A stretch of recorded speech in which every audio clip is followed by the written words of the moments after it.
Está bien, quédate ahí. Es que... I said if you don't want to be seen. Eso es para YouTube. Dear Esther, I sometimes feel as if I'd given birth to this island. Somewhere between the longitude and latitude, Y en este juego hay fantasmas. and it beached remotely here. No matter how hard Tú I los ves, cara a tried, it canto los remains a fantasmas. singularity, an alpha point in my life that refuses all Everybody looks fat in the camera. How do I I return each time leaving fresh markers that I hope, in the full glare of my hopelessness, Yeah, will you have can apply blossomed for into that. fresh And they'll give it innocence to me for and free? mentoring. Yeah, unless you start working. A ver si aquí. I'm gonna start working. That's why. Wait till you start working. Déjame ver si After a en month, esta you get foto. your. It's just, what if I get sick or Sí. something?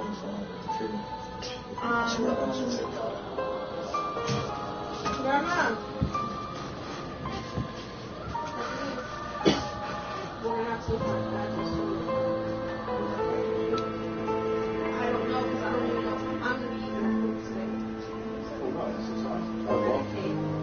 I applied for this chance. Because Grandma gets Medicaid, she gets here. I only gets Medicaid. El médico no tiene que ver nada con aquí, ¿verdad? Que aprueben el Medicaid.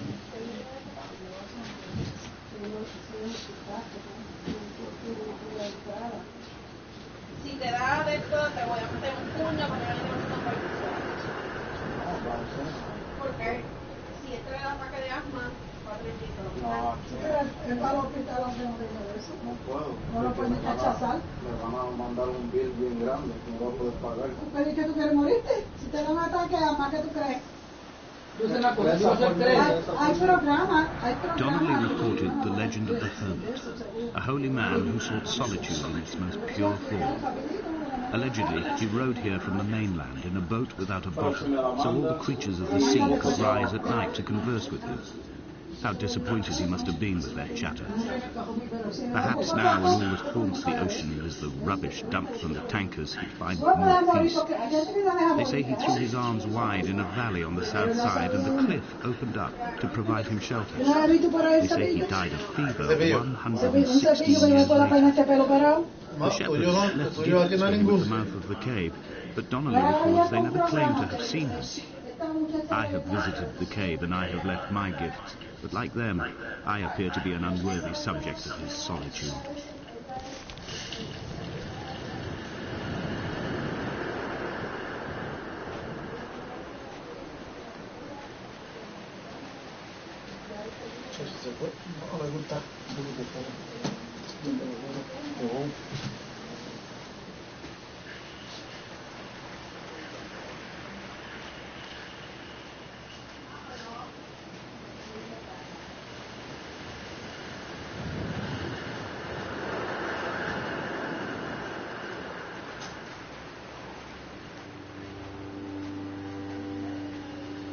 At night, you can see the lights sometimes from a passing tanker or trawler.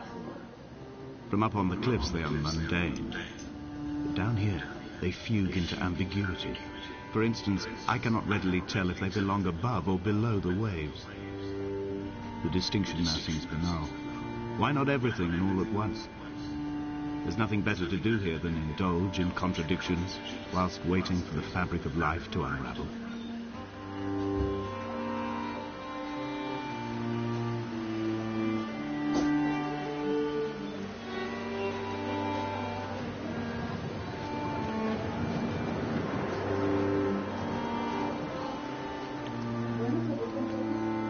Found the ship's manifest, crumpled and waterlogged under a stash of paint cans.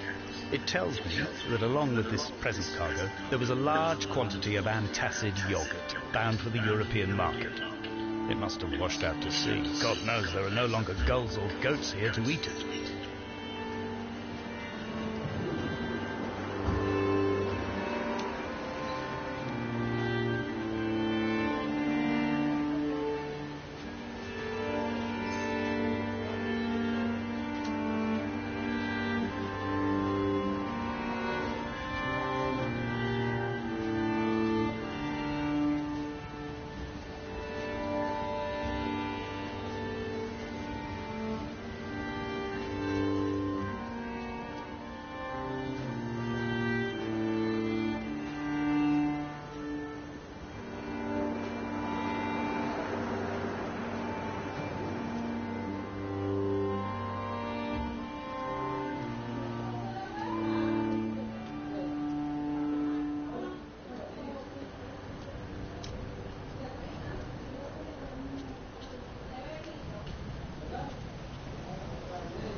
reading Donnelly by the weak afternoon sunlight. He landed on the south side of the island, followed the path to the bay and climbed the mount. He did not find the caves, and he did not chart the north sides. I think this is why his understanding of the island is flawed, incomplete. He stood on the mount and only wondered momentarily how to descend. But then, he didn't have my reasons.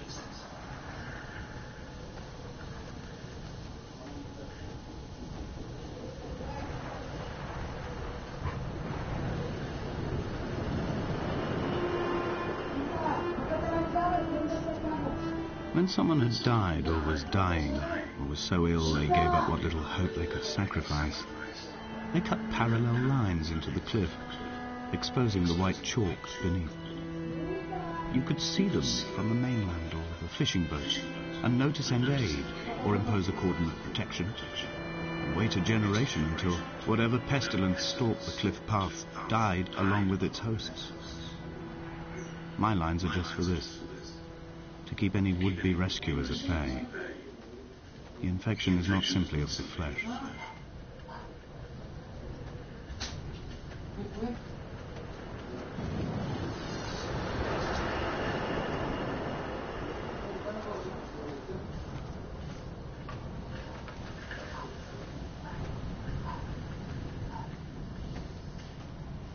We are not like Lot's wife, you and I. We feel no particular need to turn back. There's nothing to be seen if we did. No tired old man parting the cliffs with his arms. No gifts or Bibles laid out on the sand for the taking. No tides turning or the shrieking gulls overhead. The bones of the hermit are no longer laid out for the taking. I have stolen them away to the guts of this island, where the passages all run to black, and where we can light each other's faces by their strange luminescence.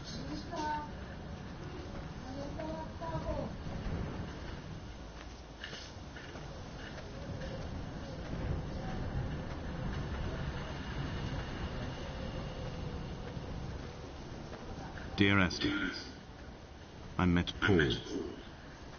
I made my own little pilgrimage. My Damascus, a small semi-detached on the outskirts of Wolverhampton. We drank coffee in his kitchen and tried to connect to one another. Although he knew I hadn't come in search of an apology, reason or retribution, he still spiraled in panic, thrown high and lucid by his own dented bonnet. Responsibility had made him old. Like us, he'd already passed beyond any conceivable boundary of life. I would leave you presents outside your retreat in this interim space between cliff and beach. I would leave you loaves and fishes, but the fish stocks have been depleted and I've run out of bread. I would row you back to your homeland in a bottomless boat, but I fear we would both be driven mad by the chatter of the sea creatures.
The vegetation here has fossilized from the roots up. To think they once grazed animals here, the remnants of occupation being evidence to that.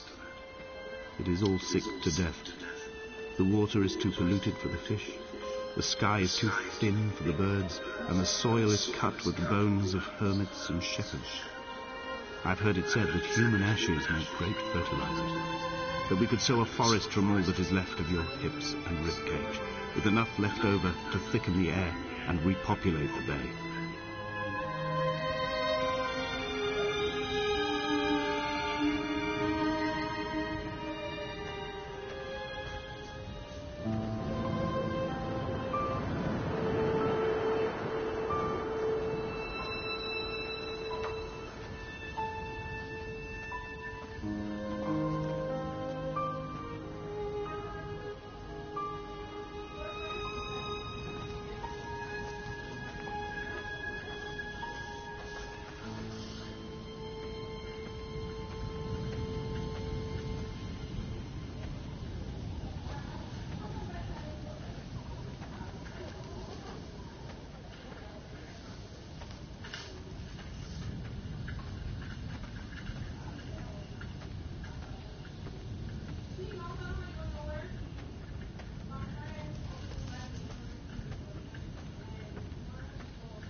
Bueno, hasta aquí este capítulo.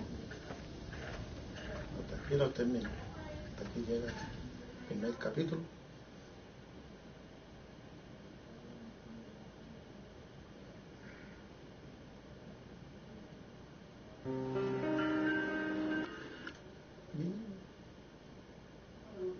Dear Esther,